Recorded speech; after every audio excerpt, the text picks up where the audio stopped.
काय चाललंय तुझं? 2 दिवस झालं कॉलेजला येत नाहीयेस. तुला माहिती आहे किती शोधलं मी तुला?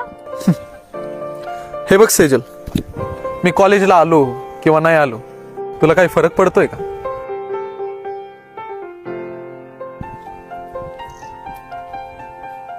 अरे मूर्ख, मैत्रीच्या नात्याने तरी फरक पडतो ना. उद्यापासून दररोज कॉलेजला यायचं. मुझे चुन लिया मैंने सुन